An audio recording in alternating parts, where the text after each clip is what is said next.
Chapter 18 of Anna Karenina, Book 4, by Leo Tolstoy. Translated by Constance Garnett. This recording is in the public domain. Recording by Marianne. After the conversation with Alexey Alexandrovitch, Vronsky went out onto the steps of the Karenins' house and stood still, with difficulty remembering where he was, and where he ought to walk or drive. He felt disgraced, humiliated, guilty, and deprived of all possibility of washing away his humiliation. He felt thrust out of the beaten track along which he had so proudly and lightly walked till then. All the habits and rules of his life that had seemed so firm had turned out suddenly false and inapplicable. The betrayed husband, who had figured till that time as a pitiful creature, an incidental and somewhat ludicrous obstacle to his happiness, had suddenly been summoned by her herself, elevated to an awe-inspiring pinnacle, and on that pinnacle that husband had shown himself, not malignant, not false, not ludicrous, but kind and straightforward and large. Vronsky could not but feel this, and the parts were suddenly reversed. Vronsky felt his elevation and his own abasement, his truth and his own falsehood. He felt that the husband was magnanimous even in his sorrow, while he had been base and petty in his deceit. But this sense of his own humiliation before the man he had unjustly despised made up only a small part of his misery. He felt unutterably wretched now, for his passion for Anna, which had seemed to him of late to be growing colder, now that he knew he had lost her forever, was stronger than ever it had been. He had seen all of her in her illness, had come to know her very soul, and it seemed to him that he had never loved her till then. And now, when he had learned to know her, to love her as she should be loved, he had been humiliated before her, and had lost her forever, leaving with her nothing of himself but a shameful memory. Most terrible of all had been his ludicrous, shameful position when Alexey Alexandrovitch had pulled his hands away from his humiliated face. He stood on the steps of the Karenins' house like one distraught, and did not know what to do. "A sledge, sir?" asked the porter. "Yes, a sledge." On getting home, after 3 sleepless nights, Vronsky, without undressing, lay down flat on the sofa, clasping his hands and laying his head on them. His head was heavy.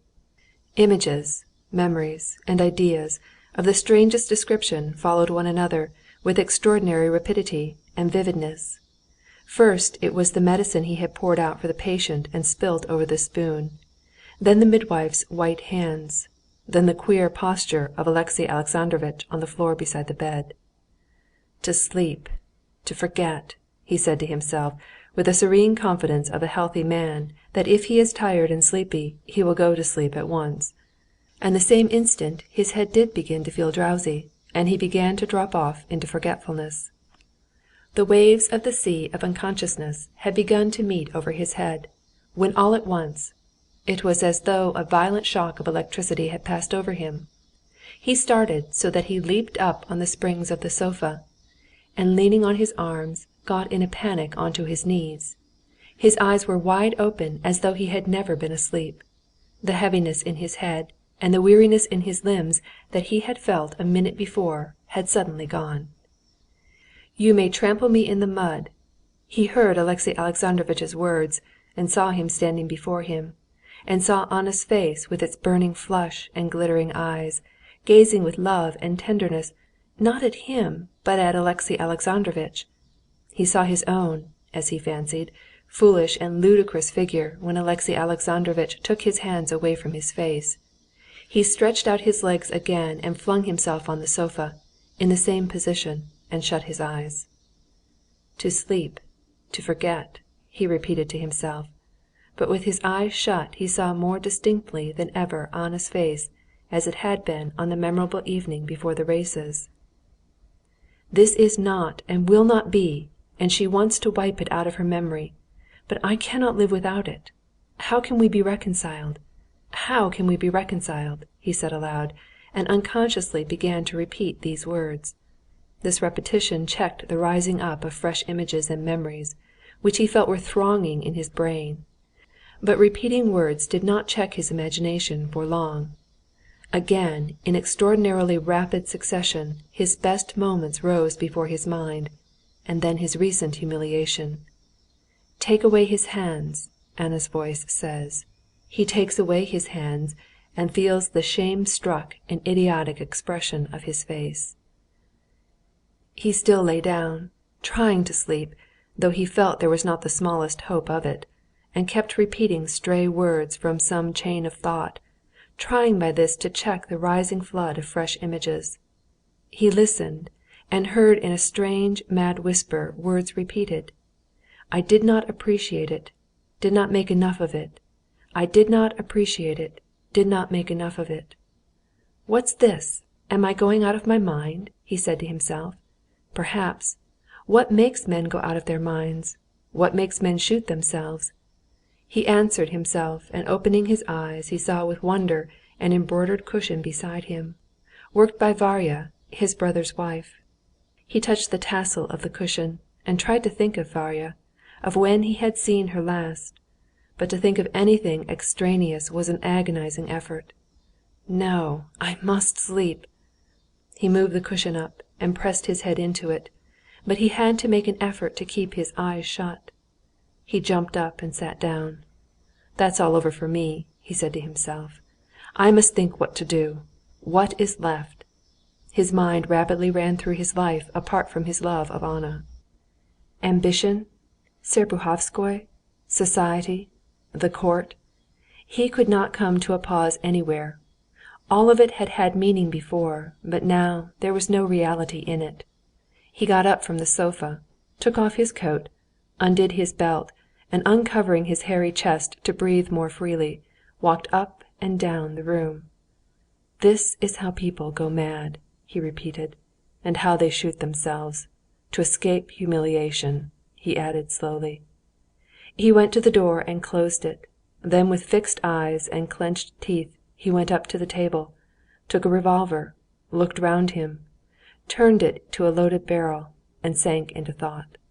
For 2 minutes, his head bent forward with an expression of an intense effort of thought, he stood with the revolver in his hand, motionless, thinking. "Of course," he said to himself, as though a logical, continuous, and clear chain of reasoning had brought him to an indubitable conclusion. In reality this "of course," that seemed convincing to him, was simply the result of exactly the same circle of memories and images through which he had passed 10 times already during the last hour, memories of happiness lost forever. There was the same conception of the senselessness of everything to come in life, the same consciousness of humiliation. Even the sequence of these images and emotions was the same. "Of course," he repeated, when for the 3rd time his thought passed again round the same spell-bound circle of memories and images, and pulling the revolver to the left side of his chest, and clutching it vigorously with his whole hand, as it were, squeezing it in his fist, he pulled the trigger. He did not hear the sound of the shot, but a violent blow on his chest sent him reeling. He tried to clutch at the edge of the table, dropped the revolver, staggered and sat down on the ground, looking about him in astonishment. He did not recognize his room. Looking up from the ground, at the bent legs of the table, at the waste-paper basket, at the tiger-skin rug. The hurried, creaking steps of his servant coming through the drawing-room brought him to his senses. He made an effort at thought, and was aware that he was on the floor, and seeing his blood on the tiger-skin rug and on his arm, and he knew he had shot himself. "Idiotic! Missed!" he said, fumbling after the revolver. The revolver was close beside him. He saw it farther off. Still feeling for it, he stretched out to the other side, and not being strong enough to keep his balance, fell over, streaming with blood. The elegant whiskered manservant, who used to be continually complaining to his acquaintances of the delicacy of his nerves, was so panic-stricken on seeing his master lying on the floor that he left him losing blood while he ran for assistance.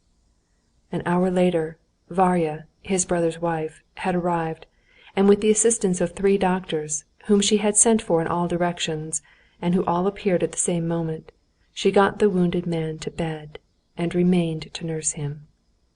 Chapter 19